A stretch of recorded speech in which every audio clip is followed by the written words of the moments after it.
새벽 시간에도 하나님의 은혜를 사모해서 나오신 여러분들에게 주님의 크신 은혜가 함께하기를 축복합니다.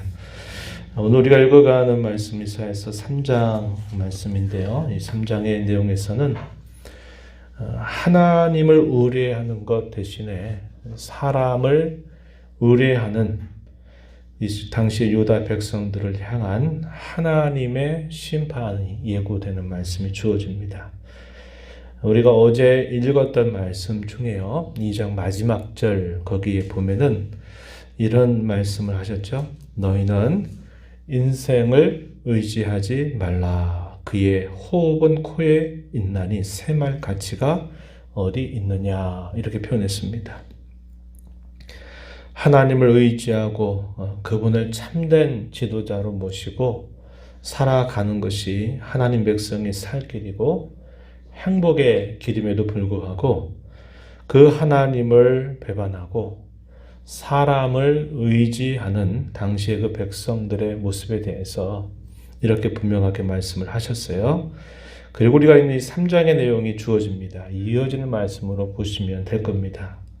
당시의 유다 백성들이 하나님 대신에 다른 사람을 의뢰하고 다른 것들을 의뢰하고 있는 것들, 그것들을 쭉 지적하시면서 그런 모든 의뢰한 것들을 하나님께서 다 제하여 버릴 것이다. 이렇게 말씀을 하시게 됩니다.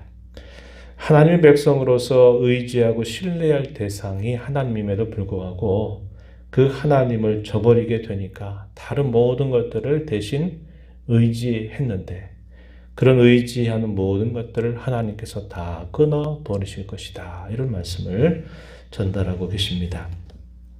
1절 말씀 한번 보시죠.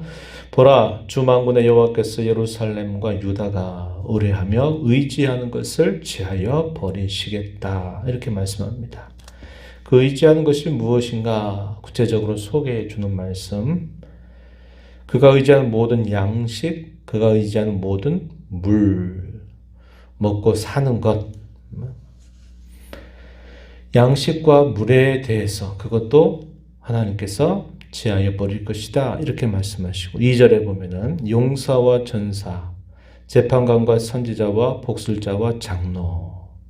용사와 전사라는 것은 당시의 군사력, 이것을 힘으로 삼고 그것을 의지하는 모습을 표현해 주고 또 백성의 지도자들을 의지하는 일들에 대해서 여기 재판관, 선지자, 또 장로 이런 대상들을 소개를 해줍니다. 또 3절에 보면 50부장, 귀인, 모사, 정교한 장인과 능란한 요술자들, 그런 자들을 의지하는 겁니다. 하나님을 의지하지 않게 되면 반드시 그 빈자리에 다른 의뢰하는 것들은 반드시 찾아오게 돼 있어요.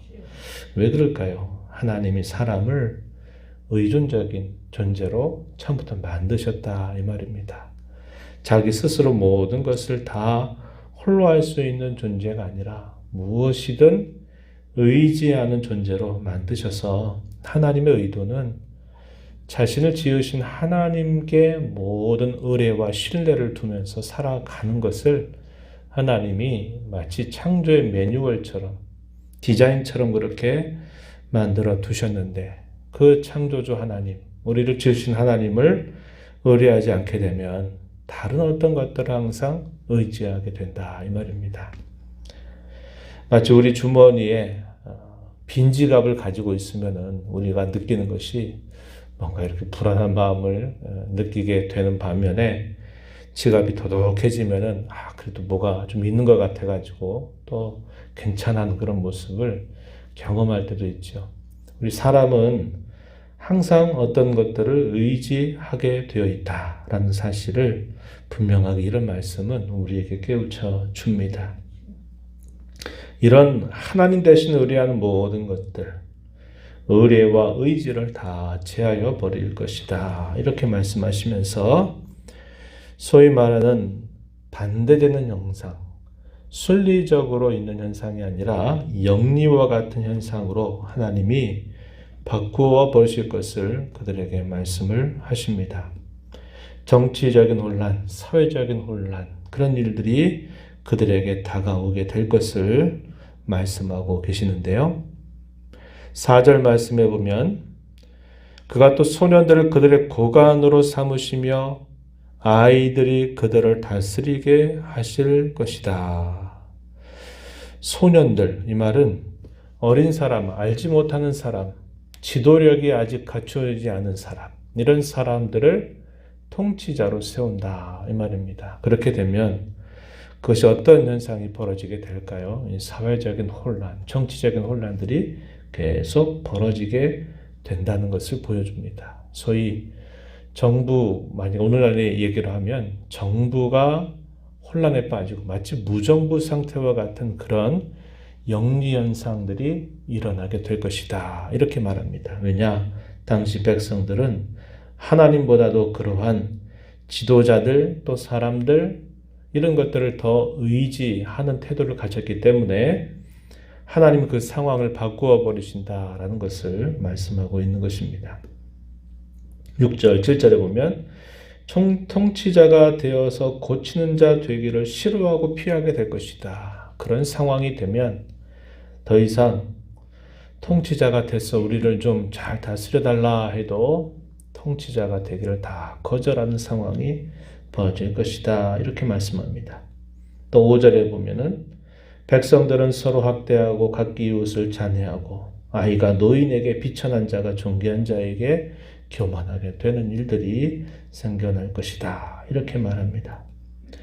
이러한 일들은 우리가 유다 왕조 역사를 얼마 전까지 읽어봤잖아요. 정치적인 혼란이 계속 거듭됩니다. 왕이 되지 못할 만한 사람이 쿠데타로 일으키고 반란을 일으켜가지고 정권을 잡아요. 정권 잡으면 그 나라가 안정이 되겠습니까? 안정이 되지 않는 거예요. 쿠데타나 그런 반역을 통해서 왕권을 잡아서 어느 정도 하는 것 같다 보이면 결국 자기도 또다시 반역을 당해서 죽음을 맞게 되는 이런 정치적인 혼란들이 계속 거듭된다는 것을 우리가 유다의 왕조 역사 또 북이스라엘 나라의 역사를 살펴보면서 확인을 했습니다. 그러한 일들이 있게 될 것이다 라고 말하고 있는 겁니다. 그래서 우리가 살폈던 것처럼 당시 북이스라엘 나라나 유다 나라가 왕조가 계속 바뀌고 왕이 바뀌고 쿠데타가 일어나고 주변 나라들이 계속 그들을 노략거린처럼 침범하는 이런 모든 일들은 그냥 힘이 없어서 우연히 일어난 일이 아니라 그것은 철저하게 하나님과의 관계에 대한 하나의 드러나고 있는 외적인 모습이었다. 이것을 분명하게 보여주고 있는 것입니다. 하나님께서 그러한 혼란을 그들에게 겪게 하시게 되는 이유에 관하여서 8절 말씀에 보면은 이렇게 그 이유, 원인을 말씀해 주십니다. 그들의 언어와 행위가 여호와를 거역하였고 그의 영광의 눈을 범하였기 때문이다. 언어와 행위가 하나님을 거역하고 하나님의 영광의 눈을 범하는 그런 죄악으로 인하여서 그러한 일들이 그들에게 닥칠 것이다. 이렇게 말씀을 하십니다. 9절 하반절에 보면은 그들이 재앙을 자취하였다라고 말씀을 하십니다. 죄를 자취하는 그런 결과가 결국 따라오게 된 것이다. 이렇게 재앙을 자취하는 그런 모습이 따라왔다고 이야기해주고 있는 겁니다. 자신들이 그렇게 죄를 범하고 있고 하나님을 향해서 반역하고 있음에도 불구하고 그들은 죄에 대하여 결코 회개하거나 돌이키지 않는 모습을 분명하게 보여주는데 그것이 그들의 외적인 모습으로 그대로 드러나게 된다. 이 사실을 이야기해 주십니다. 9절 한번 말씀해 보시면은 그들의 안색이 불리하게 증거한다. 그들의 죄를 말해주고 숨기지 못함이 소돔과 같다. 이렇게 말합니다. 범죄한 것으로 멸망했던 대표적인 도시 소돔을 하나의 예로 들어서 마치 소돔과 같은데 그들의 안색이 불리하게 증거한다. 죄를 숨길 수 없고 죄의 증거가 분명하게 겉으로 나타나고 있다 하는 것을 말씀하고 계신 것입니다. 사람이 범죄하게 되고 죄를 심각하게 저지르게 되면은 그의 안색이나 그의 태도나 그의 말이나 행동들이 반드시 평안하지 못하다는 것을 분명히 드러내게 돼 있어요. 죄는 숨겨지지 않는 겁니다. 그리고 숨길 수도 없는 것이에요. 그러한 증거들이 명백하게 드러나고 있음에도 불구하고 그들은 하나님께로 돌아오지 않고 있는 뻔뻔한 모습을 가지고 있다. 이렇게 하나님께서 그들에게 말씀을 해주신 겁니다. 그래서 하나님은 그 백성들을 향해서 먼저는 백성들의 지도자들에 대해서 하나님이 신문하고 심판하시겠다. 뿐만 아니라 백성들을 심판하시겠다라고 말씀을 건네주십니다. 13절부터 15절까지 그 말씀이 주어지는데요. 13절에 보면 여호와께서 변론하러 일어나시며 백성들을 심판하려고 서셨다 이렇게 말합니다. 14절에 보면 장로들과 고관들을 심문하러 오신다. 그 장로들과 고관들, 불의한 지도자들을 말하는 겁니다. 포도원을 삼킨 자는 너희이며 가난한 자에게 탈취한 물건이 너희의 집에 있다. 너희가 내 백성을 짓밟으며 가난한 자의 얼굴에 맷돌질을 하였다. 이렇게 말해서 당시에 이 지도자들의 불의한 실상에 대하여 하나님이 말씀하시면서 그들을 심판하시겠다. 이렇게 말씀합니다. 그런데 그것이 그 지도자들에게만 아니라 백성들 또한 그 심판의 대상으로 하나님이 불러들이고 있는 것이죠. 13절 하반절에 보면은 백성들을 심판하려고 서시도다 이렇게 말씀을 하고 있습니다. 결국 이런 모든 혼란과 이런 모든 닥칠 어려움의 근본적인 원인은 그들이 믿고 신뢰하고 의지해야 할 하나님을 찾지 않고 하나님께로부터 그들이 돌아선 그것 때문에 그들이 이런 어려움을 겪게 된다는 것을 분명하게 보여줍니다. 16절 이하에서 마지막 절 내용에 보게 되면 특별한 대상들이 등장하는데 당시 시온의 교만한 딸들에 대한 이야기입니다. 그들의 교만에 대해서 지적을 하고 그러한 교만에 대하여 하나님이 벌하시겠다라는 말씀을 해주는데 당시에 시온의 딸들 여기 말할 때 이들이 과연 누구를 말하느냐라고 말할 때는 당시의 불의한 지도자들, 당시에 타락한 지도자들의 아내와 관련된 것이다. 이렇게 보면 훨씬 이해하기가 좋을 것입니다. 16절 보면 여호와께서도 말씀하시되 시온의 딸들이 교만하여 느린 목 정을 통하는 눈으로 다니며 아기작거려 걸으며 발로는 쟁쟁한 소리를 낸다. 이렇게 말합니다.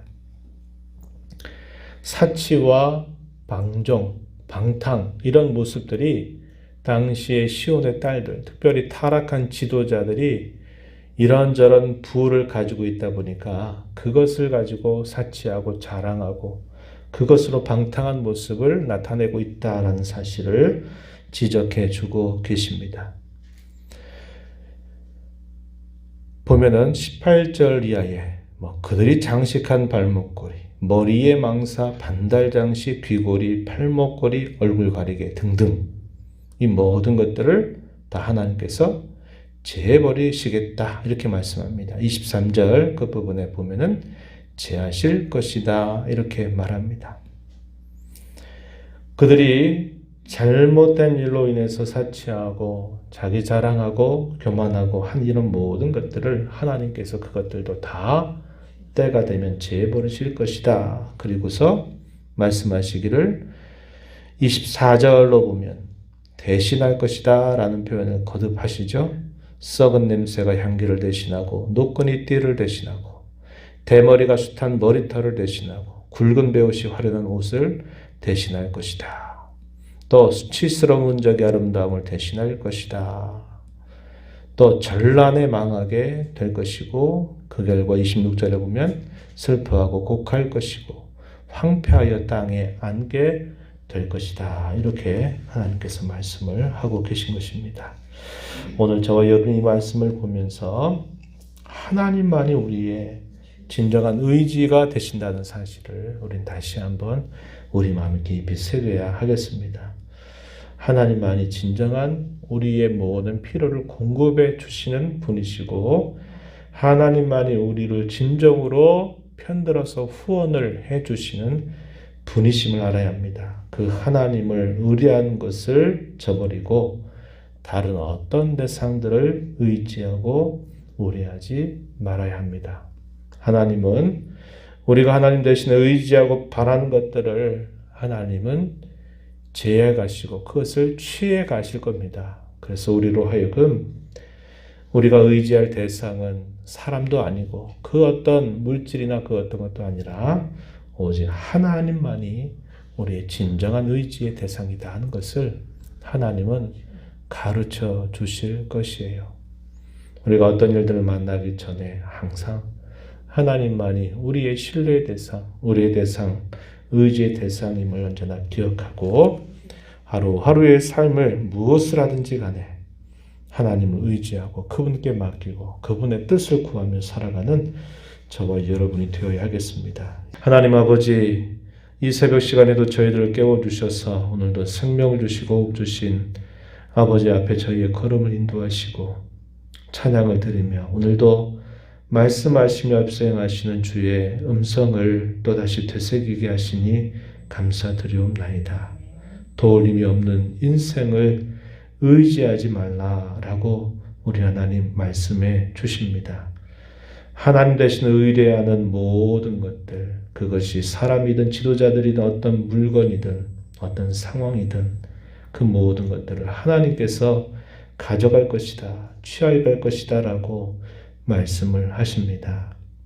그 옛날 혼란스러웠던 유다의 역사가 그러하였고 북이스라엘 역사가 그러했던 것처럼 여전히 오늘을 살아가는 저희들에게도 오직 하나님만이 우리의 믿음의 대상이요 우리의 의지의 대상이요 우리의 대상임을 잊지 않고 하루하루를 주님의 공급과 후원하심을 바라고 기대하면서 주님의 뜻 구하면서 살아가는 저희가 되도록 인도하여 주옵소서. 은혜의 보좌 앞에 불러주셨사오니 이 시간도 간구하는 모든 심령들의 간구를 길들여 주시고 응답해 주시기를 바라며 예수님 이름으로 기도하옵나이다. 아멘.